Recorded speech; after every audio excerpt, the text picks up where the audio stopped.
വർഗീയനായ എന്റെ അഭിവന്ദ്യ പിതാവേ, കടുത്ത തീവ്രവാദിയായ എന്റെ ജ്യേഷ്ഠ പിതാവേ, കല്ലും മുള്ളും നിറഞ്ഞ ദുർഘടമായ എന്റെ സമരവാദിയിൽ ഇടവും വലവും നിന്ന് കാത്തുകൊള്ളണേ. ഈ പൊതുപ്രവർത്തകന് വെളിച്ചമായിരിക്കണേ.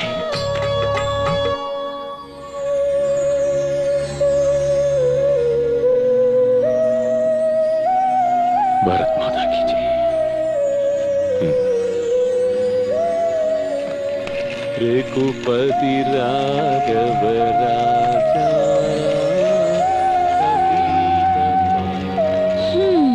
ഇനിയെങ്കിലും നിനക്ക് ഈ കോപ്രായം നിർത്തിക്കൂടെ പ്രഭാവര? ഇതില് നൂറ്റിട്ടാണോ നീ ഇനി തുണി ഉടുക്കാൻ പോണത്? ആളുകൾ കണ്ട കളിയാക്കൂലോ ഭഗവതി.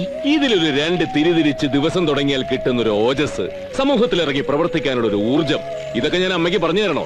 അതും ഗാന്ധിയൻ പരമനായരുടെ ഭാര്യയായ അമ്മയ്ക്ക്. നീ ഒരാൾ ഈ ചർക്കയും തിരിച്ചിരുന്നോണ്ട് ലോകം നന്നാവാൻ പോണുണ്ടോ? ആ ചിന്തയാണ് കുഴപ്പം. ഈ ചോദ്യം അമ്മ മാത്രമല്ല, ലോകത്തിലെ എല്ലാ മാതാക്കളും അവരുടെ മക്കളായ പൊതുപ്രവർത്തകരോട് ചോദിച്ചിട്ടുണ്ട്. എന്തിന് ഗാന്ധിജിയുടെ അമ്മ പുത്തലിബായി പോലും. അത് കേട്ട് മഹാത്മാവ് ഒരു വക്കീലായിട്ട് അടങ്ങി ഒതുങ്ങി കഴിഞ്ഞിരുന്നെങ്കിൽ ഇന്ന് ഇന്ത്യക്ക് സ്വാതന്ത്ര്യം കിട്ടുമായിരുന്നോ? അല്ല, അതിപ്പോ കിട്ടുമായിരുന്നോ ഇല്ലയോന്ന് പറ. ഇല്ല. എങ്കിൽ ചായ എന്നുള്ളൂ. ആട്ടുംപാൽ ഒഴിച്ചാണല്ലോ അല്ല. പിന്നെ കറക്കാരായ ആടുകളെ നീ കൊണ്ടൊന്ന് നിരത്തി നിർത്തിയിരിക്കല്ലേ? തെക്കേലെ പൈ പറ്റൂ. ഇന്ന് മുതൽ അവിടുന്ന് പാല്. അയ്യോ, പശുമ്പാലോ? അമ്മേ, പശു ഗോമാതാവാണ്. ഗോമാതാവിന്റെ പാല് അതിന്റെ കുഞ്ഞുങ്ങൾക്കുള്ളതല്ലേ? അപ്പൊ ആടുമാതാവിന്റെ പാല് അതിന്റെ കുഞ്ഞുങ്ങൾക്കുള്ളതല്ല. എന്നാലും ഇന്ത്യൻ സംസ്കാരം അറിയുന്ന ഒരാളെന്നുള്ള നിലയ്ക്ക് എങ്കിൽ കട്ടൻ ചായ കുടിക്കണം. അല്ല, രാവിലെ ഈ നേരത്തിറങ്ങിയ നീ വന്നു കയറുന്നത് പാതിരയ്ക്ക. ഊണും ഉറക്കവും ഇല്ലാതെ എന്ത് കാര്യത്തിനാ പ്രഭ ഇങ്ങനെ? ഞാനെന്താ സർക്കാർ ഉടമസ്ഥനാ?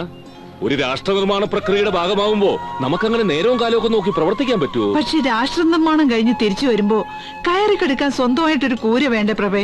എത്ര നാളാച്ചിട്ട് ഇങ്ങനെ വല്ലവരുടെ വീട്ടില്? വല്ലവരുടെയും വീടോ? എന്റെ അമ്മയുടെ സ്വന്തം അനിയന്റെ, അതായത് എന്റെ ചെറിയമ്മാവിന്റെ വീട്. അതെങ്ങനെ വല്ലവന്റെ വീടാവുന്നത്?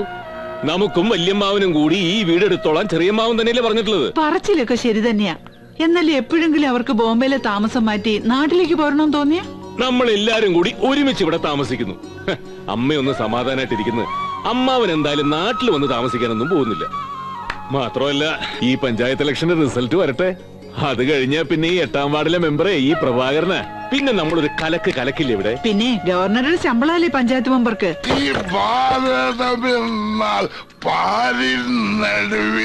ആഹാ, നിന്റെ വല്യമ്മാവനെന്ന് രാവിലെ തുടങ്ങിയല്ലോ. ഗോമതിയെ, കച്ചേരി രാവിലെ തുടങ്ങി. ഇലക്ഷൻ പ്രമാണിച്ച് കള്ളുഷാപ്പിനൊക്കെ അവധിയാണല്ലോ. പിന്നെ എവിടെ നിന്ന് കിട്ടുന്നുവോ? 3-4 ദിവസം കള്ളുഷാപ്പിന് അവധിയാന്ന് കേട്ടപ്പോ മനസ്സിന് ഇത്തിരി സമാധാനം ഉണ്ടായിരുന്നത്. ഇതൊക്കെ എവിടെ നിന്ന് സംഘടിപ്പിക്കുന്നു? ഞാനും നിന്നെ പോലെ എന്തോന്ന്? നീ ചർക്കമേൽ 100 ദിവസം തുടങ്ങുന്നത് പോലെ ഞാൻ വാറ്റി ദിവസം തുടങ്ങാൻ തീരുമാനിച്ചു. നമ്മുടെ കുന്നുംപുറത്തെ ദ്രാക്ഷായണി വാറ്റത്തിന്റെ 2 വെട്ട് ഗ്ലാസ് നിറയെ ചായ ഞാൻ കുടിച്ചിട്ട് ആ ബിവറേജ് കോർപ്പറേഷന്റെ മുമ്പിൽ ചെയ്യുന്നതിന് ഞാൻ പറഞ്ഞു, നമുക്ക് പിന്നെ സംസാരിക്കാം. അതൊക്കെ പക്ഷേ വിദേശ മദ്യം ആയിക്കോട്ടെ. വിദേശ മദ്യം ബഹിഷ്കരിക്കുക. വിദേശ മദ്യം അമ്മേ, രാധയോടെ ഷർട്ടൊന്ന് വേഗം ഇസ്തിരിട്ട് വെക്കാൻ നീ തന്നെ ചെയ്തേച്ചാ മതി. അവളെ കിഴക്ക് വെള്ളം കയറിയപ്പോ പാടത്തേക്ക് ഇറങ്ങിയതാ. കഞ്ഞി പോലും കുടിക്കാൻ വന്നിട്ടില്ല. അവക്ക് പാടത്തെന്താ പണി? വായ്നോട്ടം.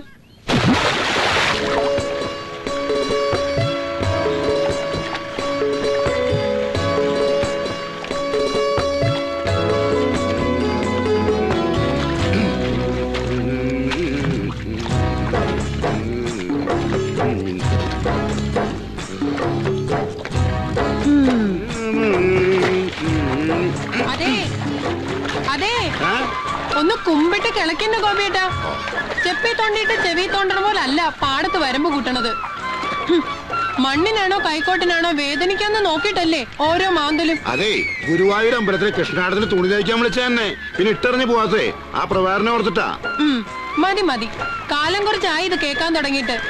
നിങ്ങൾ തയ്ക്കാനോടെ കൃഷ്ണനാട്ടം മുടങ്ങിയിട്ടൊന്നും ഇല്ലല്ലോ. ഇപ്പോ ഈ പണി മര്യാദക്ക് അങ്ങോട്ട് ചെയ്യാം. ബാക്കിയുള്ളൊരു കൂടെന്ന് നയിച്ചിട്ട് എന്നെ കള്ളത്തരാ ചെയ്യണത്. അപ്പൊ മാറിയെന്ന് എന്താവും തരം? ഓഹോ, മറ്റുള്ളവരുടെ വായിന്ന് വീണ എന്താന്ന് ചെവിയോർക്കാൻ എന്തൊരു ഉത്സാഹം. അത് ഞാറ് നടുമ്പോഴും കാണണം കേട്ടോ.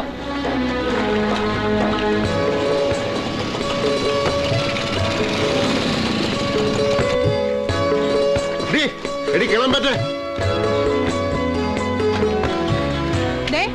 എനിക്കൊരു പേരുണ്ട്. തോന്നിയതുപോലെ വിളിക്കണമെങ്കിലേ വീട്ടിൽ അമ്മയുടെ പെങ്ങളുടെ അടുത്ത് ചെല്ലണം. എടി എനിക്ക് അമ്മയും പെങ്ങളും ഇല്ലെന്ന് നിനക്ക് അറിഞ്ഞൂടെ? ഓ കൊട്ടേക്കിടന്ന് മീൻ വെയിലുകൊള്ളണതിന് മുമ്പേ ആരുടെയെങ്കിലും തലയെ കൊണ്ടുപോയി കെട്ടിവെക്കാൻ നോക്ക്. ചെല്ല് ചെല്ല്. നീ വന്നേ, ഒരു കാര്യം ചോദിക്കട്ടെ. നിന്റെ പ്രവേട്ടനം എന്നെ കാണുമ്പോ മുങ്ങി കിടക്കുന്ന എന്തേ? കാശുവല്ലൊന്നും കടം കൊടുത്തിട്ടുണ്ടോ? അത് മാത്രമല്ല, 5-6 മാസമായിട്ടേ പത്രത്തിന്റെ കാശ് തന്നിട്ടില്ല. ഇനി കാശ് തന്നിട്ടില്ലെങ്കിൽ ഞാൻ പത്രം ഇടില്ല കേട്ടാ. അയ്യോ എന്റെ സുരേഷേ, ഈ ഭൂലോകത്ത് കിടക്കുന്ന വാർത്തകൾ അറിഞ്ഞിട്ടേ ഒരു ദിവസം തുടങ്ങാമെന്ന് എനിക്ക് യാതൊരു നിർബന്ധമില്ല കേട്ടാ. അത് ശരി. നീ നാളെ മുതൽ പത്രം ഇടണ്ടോ? പിടിച്ചേലും വലുതാണ് അളയിലെന്ന് പറഞ്ഞ മാതിരിയാ നിന്റെ കാര്യം. അതെ, ഒന്ന് നിന്നെ. എന്താടി? അത്യാവശ്യ കാര്യം മോനെ. മാസം 2 ആയില്ലേ നീ കുറിക്കാശ് തന്നിട്ട്? അതെ, അത് തന്നിട്ട് പോയാ മതി. പ്രബേട്ടൻ കാശ് തരാത്തോണ്ടാ. അടുത്ത തവണ മുടക്ക് തീർത്ത് അടച്ചോളാം. അയ്യോ പാവം, പ്രബേട്ടൻ തരാനുള്ള കാശ് ഞാൻ നടത്തുന്ന കുറിയും തമ്മിലേ യാതൊരു ബന്ധവും ഇല്ല മോനെ. അയ്യോ അതെടുക്കല്ലേ, മീൻ മാർക്കറ്റിൽ കാശാണെന്ന്. അത് ഞാൻ എടുത്തു എന്ന് പറഞ്ഞാ മതി. അതെ, എനിക്ക് വേറെ പണിയുള്ളതാ. മോൻ പോയേ പോയേ. ഏത് നേരത്താണോ നിന്നെ കണ്ടപ്പോ വണ്ടി നിർത്താൻ തോന്നിയത്? എന്റെ സമയം നല്ലതാ മോനെ, അതുകൊണ്ടാ. ഞാൻ കരുതി ഇന്നലത്തെ പോലെ നീ ഇന്നും വെള്ളം വെക്കാൻ മറന്നിട്ടുണ്ടാവുന്നു. തൊട്ടപ്പുറത്ത് പൈപ്പുണ്ടല്ലോ, അതിൽ കാലെഴുതി കയറിയ പോരെ. ചില ശീലങ്ങളൊന്നും മരിക്കുന്നത് വരെ മാറ്റാൻ പറ്റില്ല മോളെ. ശരിയാ, കടം വാങ്ങിട്ട് കൊടുക്കാനുള്ളവരെ കാണുമ്പോ മുങ്ങി നടക്കണ ശീലേ ഒരു കാലത്തും മാറ്റാൻ പറ്റില്ല. നോക്കണ്ട, എന്നോട് സുരേഷ് തന്നെയാ പറഞ്ഞത്. എന്റെ ദൈവമേ, ആകെ കൂടി അവന്റെ കയ്യിൽ നിന്ന് മേടിച്ചിട്ടുള്ള ഒരു 3000 രൂപ, അതിന് 30,000 രൂപയുടെ നോട്ടീസ് ഓടിച്ചു കഴിഞ്ഞു. അടുത്ത മാസം കുറി വിളിക്കുന്ന ആൾക്ക് കൊടുക്കാനുള്ള കാശ് എന്റെ ഉണ്ട്. വേണേ കടം വീട്ടിക്കോ, തിരിച്ചു തന്നാ മതി. വേണ്ടേ, അത് ഭവതി എന്നെ വെച്ചോണ്ടാ മതി. എന്നാ എന്റെ കയ്യിൽ നിന്ന് ചോദിക്കാൻ വാ, അപ്പൊ കാണാം. ഓടി കിടന്നു. പ്രഭേ, ഓ നിന്നോട് ഗോമതിക്ക് എന്തോ പറയണോന്ന്. വല്യമ്മായിക്ക് എന്നോട് എന്തെങ്കിലും പറയാൻ അമ്മയുടെ സപ്പോർട്ട് എന്തിനാ? എന്താ വല്യമ്മായി? കാശിന്റെ കാര്യോ? അല്ലെങ്കിൽ ഇങ്ങനെ ഒരു ഇൻട്രൊഡക്ഷൻ ഉണ്ടാവില്ല. ആണെങ്കിൽ തന്നെ നിനക്ക് എന്താണ് ഇത്ര വലിയ ഛേദം? എന്റെ പ്രഭയോട് ചോദിക്കാനേ എനിക്കറിയാൻ സമ്മതമൊന്നും വേണ്ട. മോനെ പ്രഭാകര, എനിക്കൊരു 25,000 രൂപ വേണം. 25,000 രൂപയോ? ആ, എന്റെ അനിയത്തി ഭാനുമതിയില്ലേ, അവളുടെ മോക്കൊരു കല്യാണാലോചന. അതിനവൾക്ക് വയസ്സ് 17 കഴിഞ്ഞല്ലേ ഉള്ളൂ. ആണെങ്കിൽ എന്താ, വയസ്സ് അറിയിച്ചിട്ട് 4-5 വർഷമായില്ലേ. ഒന്നും പറയണ്ട എന്റെ പ്രഭേ. +2 പഠിക്കുന്ന പെണ്ണെ സ്കൂളിൽ പോണ ബസ്സിലെ ഡ്രൈവറായിട്ട് അങ്ങ് പ്രേമത്തിലായി. രാത്രിക്ക് രാത്രി ഒളിച്ചോടാൻ പോയ പെണ്ണിനെ ഭാഗ്യത്തിന് നമ്മുടെ ഭാനുമതി കണ്ടത്. അവന്റെ കൂടെ ജീവിക്കാൻ സമ്മതിച്ചില്ലെങ്കിൽ തൂങ്ങി ചാവുന്ന ഒറ്റ വാശിയില്ല പെണ്ണ്. അവസാനം ഇപ്പൊ അടുത്തതിന്റെ പിന്നത്താഴ്ച അതങ്ങ് നടത്തി കൊടുക്കാന്ന് അവരങ്ങ് തീരുമാനിച്ചു. ഇപ്പോതെ ഭാനുമതി എന്നെ വിളിച്ച് നെഞ്ചു തടി നിലവിളി. ഒരു പെണ്ണിനെ എങ്ങനെ അയച്ച് വെറുതെ ഇറക്കി വിടുകയെന്ന് അവൾ എന്നോട് ചോദിക്കുന്നേ. അവളുടെ ദണ്ണം കേട്ടപ്പോ പ്രഭാകരൻ വരട്ടെ, ഒരു 25,000 എങ്കിലും വാങ്ങി തരാമെന്ന് ഞാൻ പറഞ്ഞു പോയി. എന്റെ പൊന്നു പ്രഭാകര, നീ എനിക്ക് ഇത് എങ്ങനെയെങ്കിലും ഉണ്ടാക്കി തരണം. അത് പിന്നെ അമ്മായി, ഞാൻ ഒരു മുഴുക്കൂടി എന്റെ ഭാര്യയെ പോയതുകൊണ്ടല്ലേ ഭഗവാന് എനിക്ക് എന്റെ കൂടപ്പറപ്പിന് വേണ്ടി ഇങ്ങനെ ഇറക്കേണ്ടി വന്നത്. ഓ, ഇനി അലറി വിളിച്ച് നാട്ടുകാരെ കേൾപ്പിക്കണ്ട. 2 ആഴ്ച കഴിഞ്ഞല്ലേ കല്യാണം. നോക്കട്ടെ, സംഘടിപ്പിക്കാം.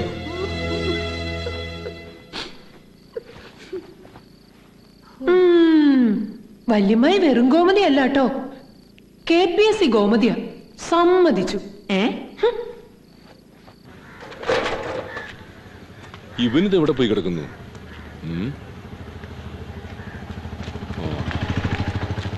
അതെ, കട അവിടെ മലർക്ക തുറന്നിട്ടിട്ട് നീ ഇവിടെ വന്ന് സൊറ പറഞ്ഞിരിക്കുക. ആരെങ്കിലും അതിനകത്തേക്ക് കയറി പോയാൽ പോലും അറിയില്ലല്ലോ. പിന്നെ 2 സൈഡിലും കാവലത്താണെന്താ സ്വർണ്ണക്കട.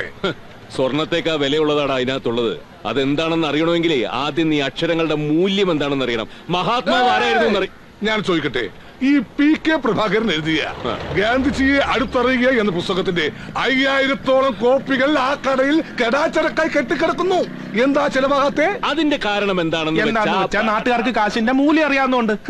എന്തായാലും സ്വർണ്ണക്കടയേക്കാൾ മൂല്യമുള്ള ഈ കട നോക്കാൻ പ്രഭാകരൻ വേറെ ആളെ നോക്ക്.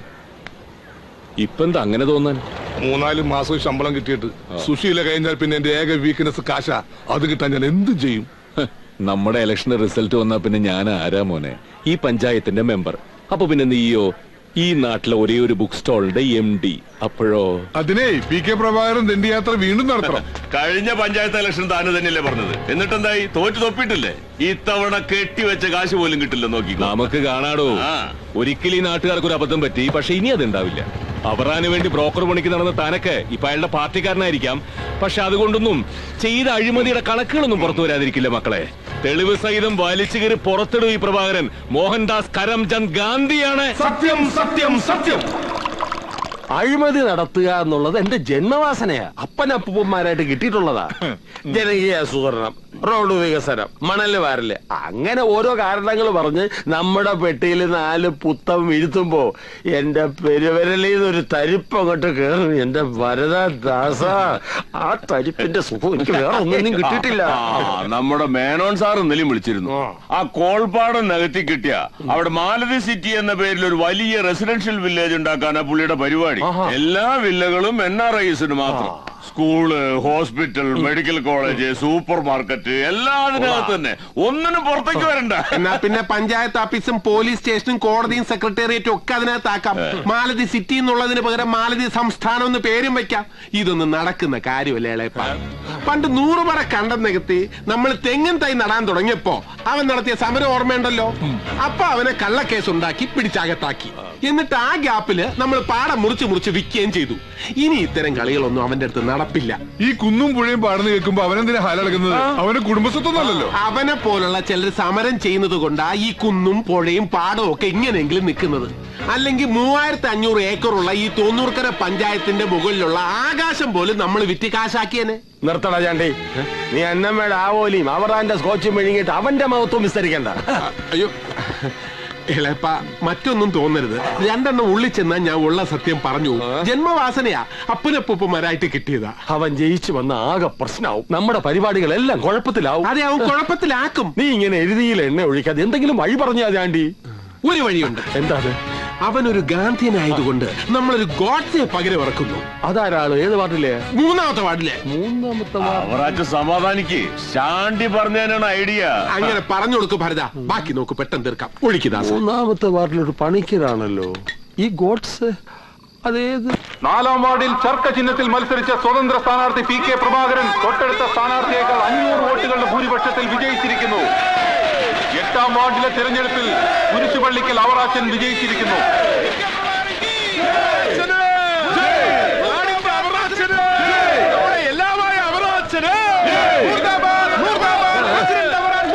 ഇവരെന്തിനാ എന്നെ ചീത്ത വിളിക്കുന്നത്? 8ാം വാർഡിൽ നിന്ന് ജയിച്ചത് ഞാൻ തന്നെ അല്ലയോ ചാണ്ടിയെ? കുരിശുപള്ളിക്കൽ അവറാൻ ഇളയപ്പൻ തന്നെ.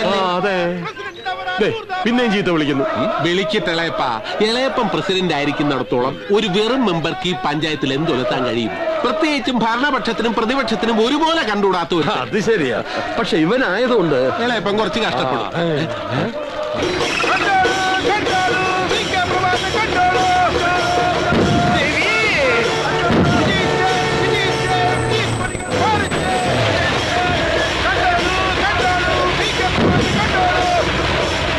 केरल के लोग कभी सुधरेगा नहीं. നീ ഇത്ര നാളും കാണാൻ കൊതിച്ചിരുന്ന നിന്റെ ജന്മനാട് കണ്ടോ? ഞാൻ നിർബന്ധിച്ചുണ്ടെന്നല്ലോ അച്ഛൻ പോകുന്നത്. ഗതികേടും ഉണ്ടല്ലേ? പിന്നെ പറയുന്നത് കേട്ടാ തോന്നും ബോംബെയില് ജാതിയും ബഹളം ഒന്നുമില്ലാന്ന്.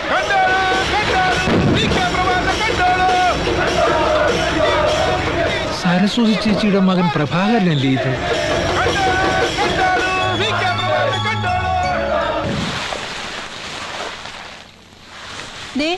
പ്രബേട്ടനോടൊന്ന് എന്റെ കൂടെ കാടാമ്പുഴ വരെ വരാൻ അമ്മ പറയണം കേട്ടോ. മുട്ടർക്കാൻ നിന്റെ നേർച്ചയുള്ളതാ. പിന്നെ നിന്റെ നേർച്ചയില്ലെങ്കിലും പ്രഭാകരൻ ജയിക്കും. അത്ര നേർമയുള്ള മനസ്സാവന്റെ. പ്രബേട്ടന്റെ കല്യാണം കഴിഞ്ഞാൽ ഇത് തന്നെ പറയണം. ആന്താടി നീ അങ്ങനെ പറഞ്ഞേ? അമ്മായിക്കും അമ്മായിയുടെ കുടുംബക്കാർക്കുവേ ഇപ്പൊ തരണ പോലെ വാരിക്കോരി തരാൻ പ്രബേട്ടന്റെ പെണ്ണ് സമ്മതിക്കില്ല. അതന്നെ. എനിക്ക് പ്രഭാകരൻ എന്തെങ്കിലും തരണുണ്ടെങ്കിലേ അത് ഞാൻ അവന്റെ സ്വന്തം അമ്മായി ആയതുകൊണ്ടാ. അല്ലാതെ നിന്നെ പോലെ മതി വർത്താനം തുടങ്ങി അപ്പൊ കീരിയും ബാമ്പാവും രണ്ടാളും. അല്ലേലും നിങ്ങൾ രണ്ടാളെ എപ്പോഴും ഒറ്റക്കെട്ടാണല്ലോ.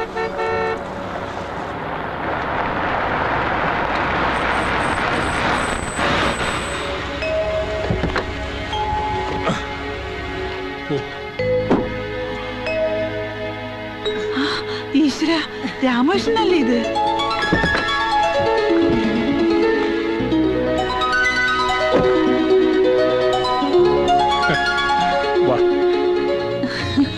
എന്റെ രാമകൃഷ്ണ, ചെറിയ മോനാടി ബോംബെന്ന്. ഇന്നലെ കൂടി നിന്റെ കാര്യം പറഞ്ഞേ ഉള്ളൂ. അല്ല, നിന്റെ കോലം ആകെ അങ്ങ് മാറിയല്ലോ രാമകൃഷ്ണ.